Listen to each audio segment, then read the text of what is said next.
I am Abby, I am TopKnot Stitcher, and this is a parade of finishes. I have a box full of finishes. Not all my finishes, probably, but at least most of them.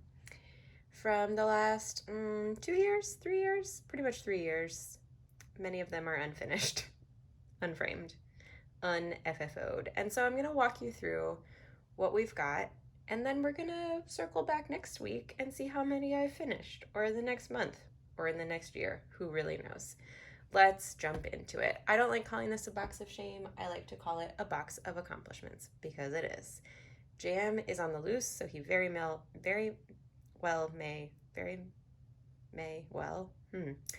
He's gonna come in here at some point and he's gonna get in the way.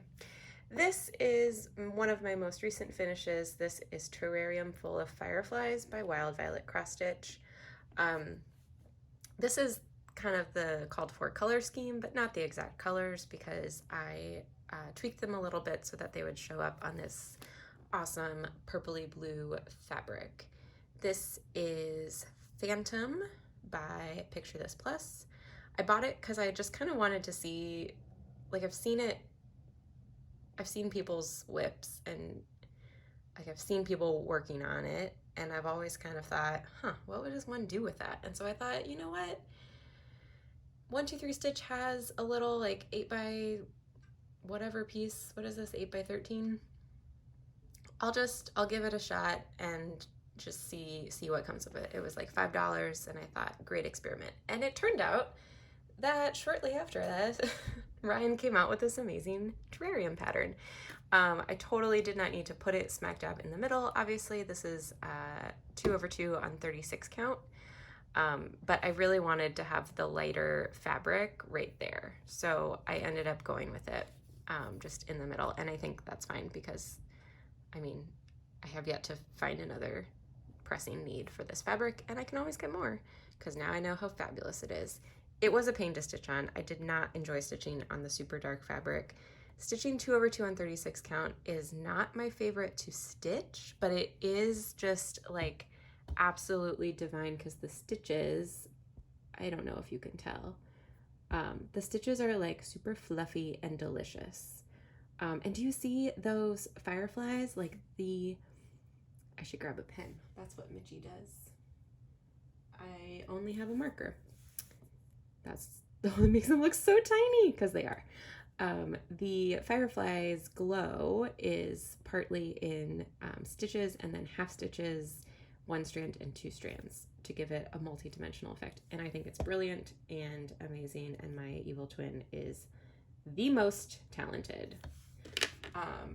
Speaking of my evil twin, this is another very recent finish. Let's zoom out. This is, I hope my camera doesn't make you seasick. I couldn't get a tripod situation that didn't make me angry.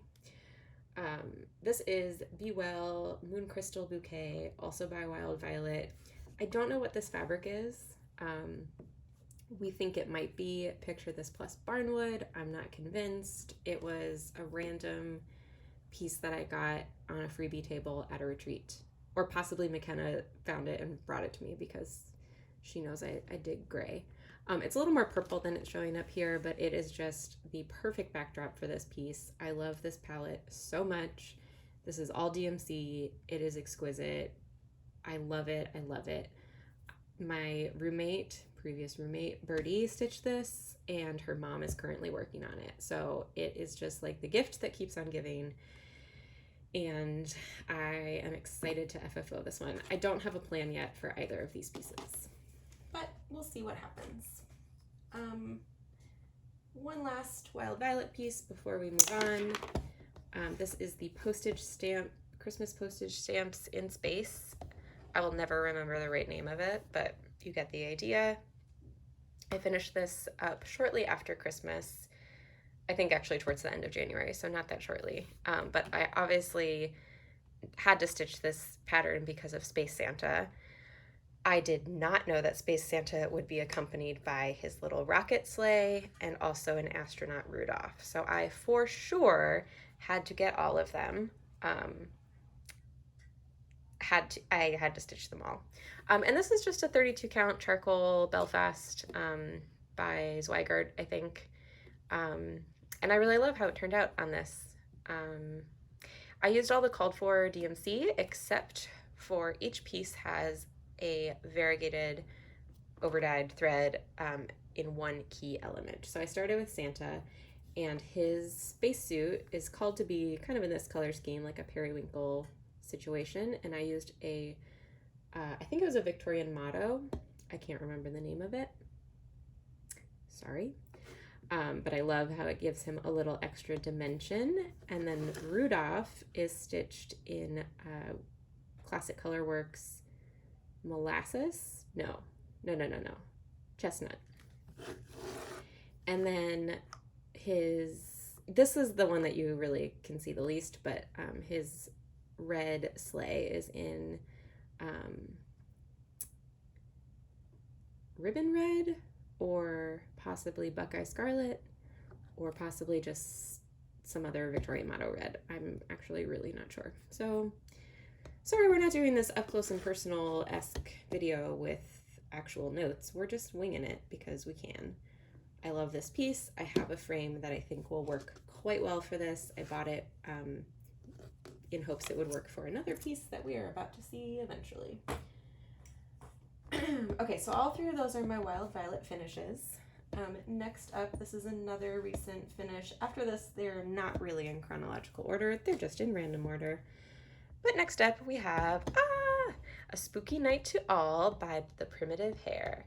And this piece was our retreat exclusive at the Sassy Jack's Primitive Hare Halloween retreat last year. I went, of course, with my evil twin, Ryan, of Wild Violet Cross Stitch. And this pattern is called for on the Old Salem Spell linen, which is a great Primitive Hare, kind of a classic. Hi, Jam. Okay, we're gonna ignore Jam and hope that he kind of ignores us too. Oh yeah, you can have a pen. That's fine. Please be nice. Okay, it's his playtime, so he might be a little rowdy. I'm gonna keep talking and hope that he stays calm because he's on camera. The called for is an Old Salem Spell. It was in our bag, but we did the retreat at Sassy Jack's in North Carolina, and so we had a whole shop available, including a whole Primitive Hare trunk show. And so this is Primitive Hare Crispy October Linen, or Crunchy October. And I thought, that's so perfect. I even found a leaf outside and brought it in to prove how spot on the naming of this fabric was, because it was truly identical to the leaf. I absolutely love how this turned out.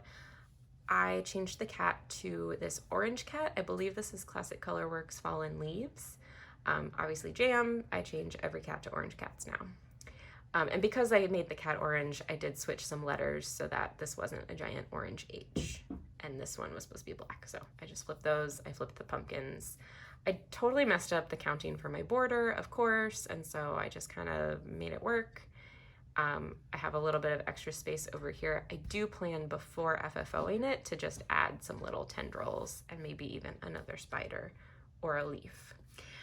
This piece came with all of the supplies for finishing it, but I am going to opt instead to use this wooden pumpkin sign. I got it at the dollar spot at Target. I got it after the holiday had passed, and so it was, instead of $3, it was $1.50, and it was amazing. So you get the idea, right? It's gonna be on there. I'm gonna add some other leaves and doodads and twine and whatnot, and have a super awesome little Halloween decoration that I am super stoked about. And once I finally FFO it, I can use that linen for another project, because there is a lot more of it. All right, let's see who's next. Oh, this one I'm super excited about. This piece, oh, look how cute it is. Yes. This piece is Witch House by Barbara Anna. I stitched the majority of this at the Arizona Shenanigans retreat last year, and I started out stitching this with called for colors. So like the house outline is called for. I think most of this room is called for, at least like close to it. And then I was like, wait a minute, that's kind of boring. I'm gonna mix it up.